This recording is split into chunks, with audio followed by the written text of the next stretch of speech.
ओम शांति। आज 11 जनवरी 2021 की साकार मुरली। पहले सुनते हैं मुरली के कुछ मुख्य पॉइंट्स। बाप कहते हैं, मैंने तुमको स्वर्ग में भेजा था, नया शरीर धारण किया था, अब तुम क्या बन गए हो। यह बातें हमेशा अंदर रहनी चाहिए, बाबा को ही याद करना चाहिए। बाबा ने कहा, कांटों के जंगल को बाप आकर गार्डन ऑफ फ्लावर बनाते हैं, इसलिए उनका नाम बबुलनाथ भी रख दिया है। कांटों को वेट फूल बनाते हैं, इसलिए महिमा गाते हैं कांटों को फूल बनाने वाले बाबा। बाप ने हिसाब भी बताया है, सबसे पहले भक्ति तुम करते हो तो तुमको ही पहले पहले भगवान द्वारा ज्ञान मिलना चाहिए, जो फिर तुम ही नई दुनिया में राज्य करो। और लास्ट में बाबा ने कहा, जब भक्ति पूरी होती है तो फिर भगवान रुद्र यज्ञ रचते हैं। सतयुग में यज्ञ अथवा भक्ति की बात ही नहीं, इस समय ही बाप ये अविनाशी रुद्र ज्ञान यज्ञ रचते हैं, जिसका फिर बाद में गायन चलता है। अब मुरली सुनते हैं विस्तार से। मीठे बच्चे, मोस्ट विलवेड शिव बाबा आए हैं तुम बच्चों को विश्व का मालिक बनाने, तुम उनकी सीमत पर चलो। प्रश्न, मनुष्य परमात्मा के बारे में कौन सी दो बातें एक दूसरे से भिन्न बोलते हैं। उत्तर, एक और कहते परमात्मा अखंड ज्योति है और दूसरी ओर कहते वह तो नाम रूप से न्यारा है। यह दोनों बातें एक दूसरे से भिन्न हो जाती हैं। यथार्थ रूप से न जाने कारण ही पतित बनते जाते हैं। बाप जब आते हैं तो अपनी सही पहचान देते हैं। गीत है, मरना तेरी गली में। ओम शांति।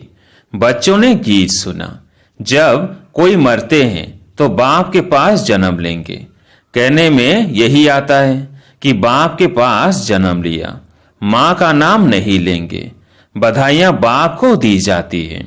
अभी तुम बच्चे जानते हो हम आत्माएं हैं, वो हो गई शरीर की बात। एक शरीर छोड़ फिर दूसरे बाप के पास जाते हैं। तुमने 84 जन्मों में 84 साकारी बाप किए हैं। वास्तव में असुल हो निराकार बाप के बच्चे। तुम आत्मा परम पिता परमात्मा के बच्चे हो। रहने वाले भी वहां के हो, जिसको निर्वाण धाम वह शांति धाम कहते हैं।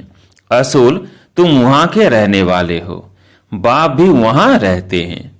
यहां आकर तुम लौकिक बाप के बच्चे बनते हो तो फिर उस बाप को भूल जाते हो। सतयुग में भी तुम सुखी बन जाते हो तो उस पारलौकिक बाप को भूल जाते हो। सुख में उस बाप का कोई सिमरण नहीं करते हैं, दुख में याद करते हैं और याद भी आत्मा करती है। जब लौकिक बाप को याद करते हैं तो बुद्धि शरीर तरफ रहती है। यह बाबा उनको याद करेंगे तो कहेंगे, ओ बाबा है। दोनों बाबा, राइट अक्षर बाबा ही है। यह भी फादर, वह भी फादर। आत्मा उस रूहानी बाप को याद करती है तो बुद्धि वहां जाती है। यह बाप बेट बच्चों को समझाते हैं। अभी तुम यह जानते हो बाबा आया हुआ है, हमको अपना बनाया है।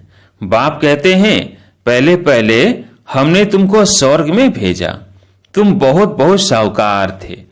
फिर 84 जन्म ले ड्रामा प्लेन अनुसार अभी तुम दुखी हुए हो। अब ड्रामा अनुसार पुरानी दुनिया खत्म होनी है। तुम्हारी आत्मा और शरीर रूपी वस्त्र शतो प्रधान थे।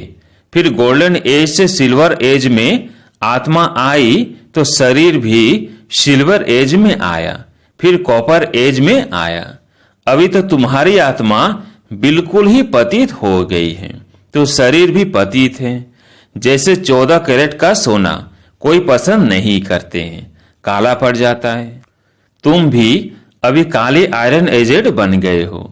अब आत्मा और शरीर जो ऐसे काले बन गए हैं तो फिर प्योर कैसे बने। आत्मा प्योर बने तो शरीर भी प्योर मिले। वह कैसे होगा? क्या गंगा स्नान करने से? नहीं, पुकारते ही हैं, हे पतित पावन। यह आत्मा कहती है। बुद्धि पारलौकिक बाप तरफ चली जाती है। हे बाबा, देखो बाबा अक्षर ही कितना मीठा है। भारत में ही बाबा बाबा कहते हैं। अभी तुम आत्म अभिमानी बन बाबा के बने हो। बाप कहते हैं, मैंने तुमको स्वर्ग में भेजा था, नया शरीर धारण किया था, अब तुम क्या बन गए हो। यह बातें हमेशा अंदर रहनी चाहिए। बाबा को ही याद करना चाहिए। याद भी करते हैं ना, हे बाबा, हम आत्माएं पतित बन गई हैं, अब आप आकर पावन बनाओ। ड्रामा में भी यह पाठ है, तब तो बुलाते हैं। ड्रामा प्लेन अनुसार आएंगे भी तब जब पुरानी दुनिया से नई बननी है, तो जरूर संगम पर ही आएंगे। तुम बच्चों को निश्चय है विलवेड मोस्ट बाबा है। कहते भी हैं स्वीट स्वीटर स्वीटेस्ट। अब स्वीट कौन है? लौकिक संबंध में पहले है फादर जो जन्म देते हैं, फिर टीचर, वो अच्छा होता है, उससे पढ़कर मर्तबा पाते हो। Knowledge is source of income कहा जाता है। ज्ञान है नॉलेज और योग है याद। तो बेहद का बाप जिसने तुमको स्वर्ग का मालिक बनाया था, उनको तुम अभी भूल गए हो। शिव बाबा कैसे आया किसको पता नहीं, चित्रों में भी क्लियर दिखाया है। ब्रह्मा द्वारा स्थापना शिव बाबा कराते हैं। कृष्ण कैसे राजयोग सिखाएगा? राजयोग सिखलाते ही हैं सतयुग के लिए, तो जरूर संगम पर बाप ने ही सिखाया होगा। सतयुग की स्थापना करने वाला है बाबा। शिव बाबा इन द्वारा कराते हैं। करण करावन हार है ना, वो लोग त्रिमूर्ति ब्रह्मा कह देते हैं। ऊंच तो शिव है ना, यह साकार है, वो निराकार है। सृष्टि भी यहाँ ही है। इस सृष्टि का ही चक्र है जो फिरता रहता है, रिपीट होता रहता है। सूक्ष्म वतन की सृष्टि का चक्र नहीं गाया जाता है। वर्ल्ड की हिस्ट्री ज्योग्राफी मनुष्यों की रिपीट होती है। सूक्ष्म वतन में कोई चक्र आदि नहीं होता। गाते भी हैं वर्ल्ड की हिस्ट्री ज्योग्राफी रिपीट, वो यहाँ की बात है। सतयुग त्रेता, बीच में जरूर संगम युग चाहिए, नहीं तो कलयुग को सतयुग कौन बनाए। नरकवासियों को स्वर्गवासी बनाने बाप संगम पर आते हैं। यह तो highest authority God fatherly government है। साथ में धर्मराज भी है। आत्मा कहती है मुझ निर्गुण हारे में कोई गुण नहीं। कोई भी देवता के मंदिर में जाएंगे तो उनके आगे ऐसे कहेंगे। कहना चाहिए बाप को, उनको छोड़ बरदस अर्थात देवताओं को आकर लगे हैं। यह देवताएं बरदस ठहरे ना, बरदस से तो कुछ भी मिलना नहीं है। भाइयों की पूजा करते करते नीचे गिरते आए हैं। अब तुम बच्चे जानते हो बाबा आया हुआ है, उनसे हमको वर्षा मिलता है। बाप को ही नहीं जानते, सर्वव्यापी कह देते हैं। कोई फिर कहते अखंड ज्योति तत्व है, कोई कहते वो नाम रूप से न्यारा है। जब अखंड ज्योति स्वरूप है तो फिर नाम रूप से न्यारा कैसे कहते हो? बाप को न जाने कारण ही पतित बन पड़े हैं। तुमो प्रधान भी बनना ही है। फिर जब बाप आते हैं तब आकर सभी को शतो प्रधान बनाते हैं। आत्माएं निराकारी दुनिया में सब बाप के साथ रहती हैं। फिर यहाँ सतो रजो तमो में आकर पाठ बजाती है। आत्मा ही बाप को याद करती है। बाप आते भी हैं, कहते भी हैं ब्रह्मा तन का आधार लेता हूं। यह है भाग्यशाली रथ। बिगर आत्मा रथ थोड़ी ही होता है। अभी तुम बच्चों को समझाया है। यह है ज्ञान की वर्षा, नॉलेज है।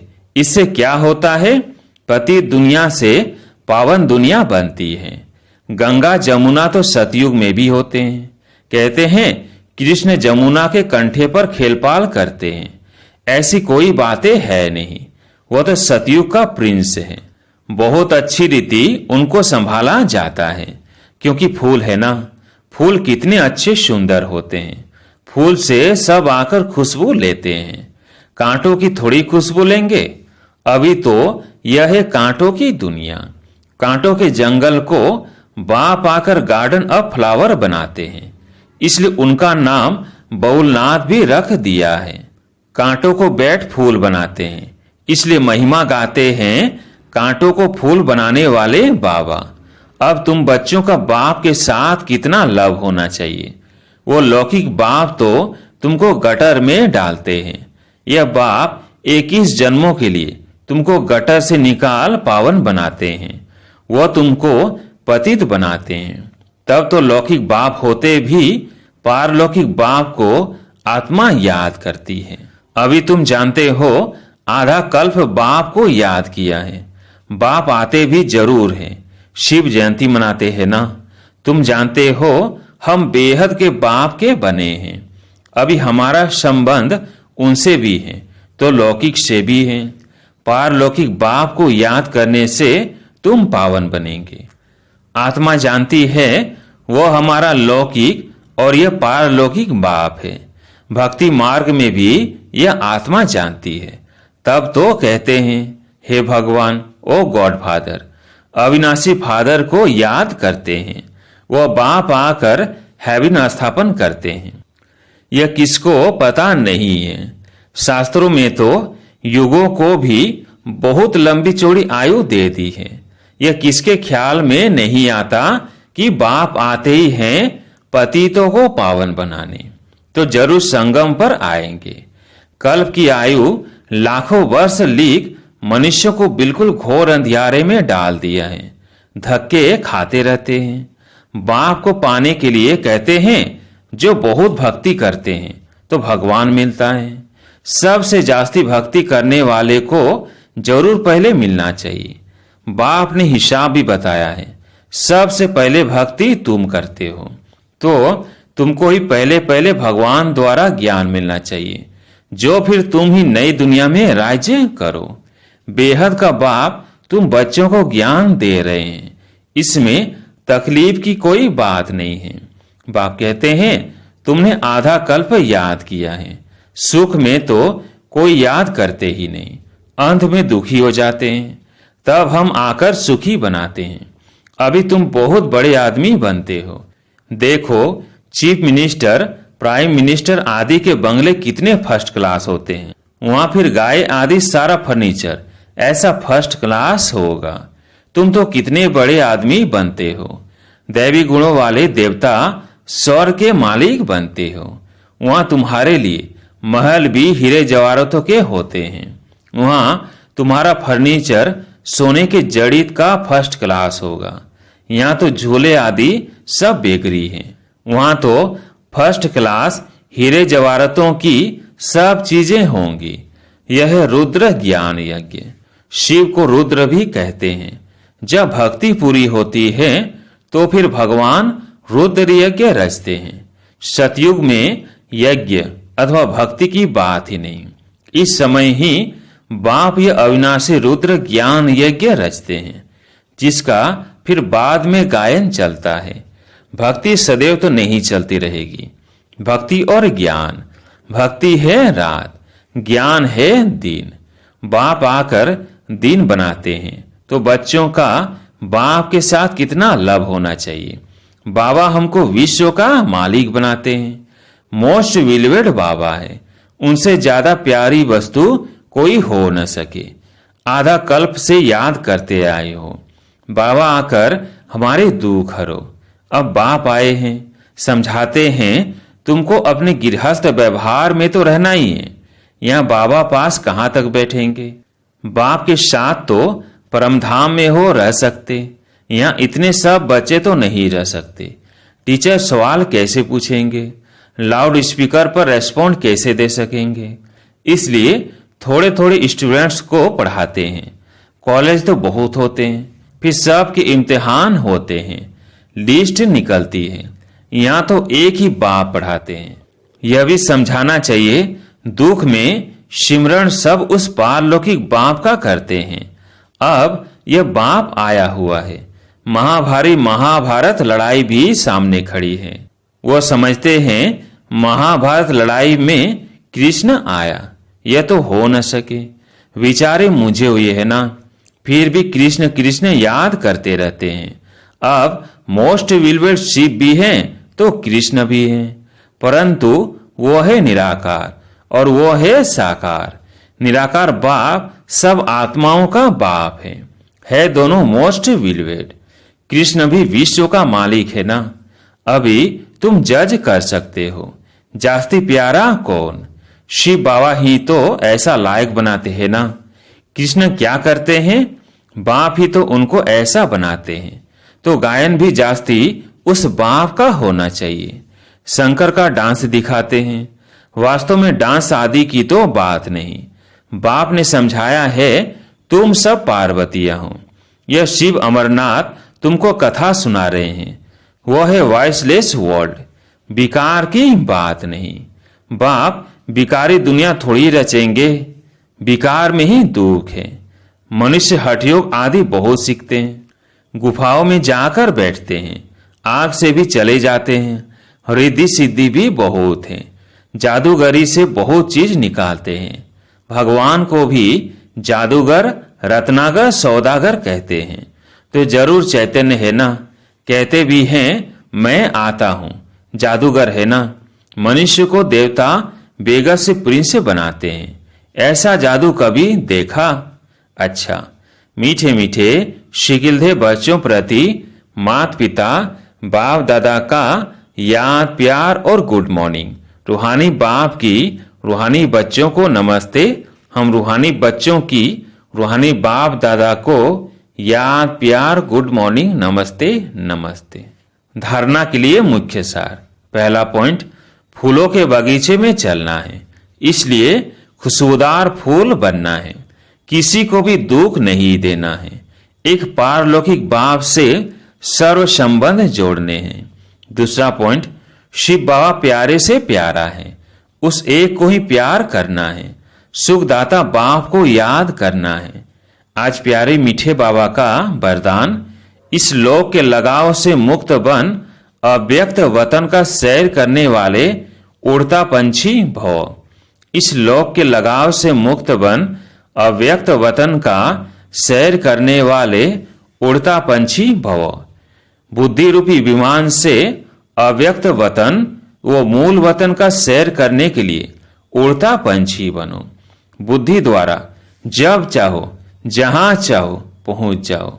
यह तब होगा जब बिल्कुल इस लोक के लगाव से परे रहेंगे। यह असार संसार है, इस असार संसार से जब कोई काम नहीं, कोई प्राप्ति नहीं, तो बुद्धि द्वारा भी जाना बंद करो। यह रोरो नर्क है, इसमें जाने का संकल्प और स्वप्न भी न आए। स्लोगन, अपने चेहरे और चलन से सत्यता की सभ्यता का अनुभव कराना ही श्रेष्ठता है। अपने चेहरे और चलन से सत्यता की सभ्यता का अनुभव कराना ही श्रेष्ठता है। अच्छा, ओम शांति।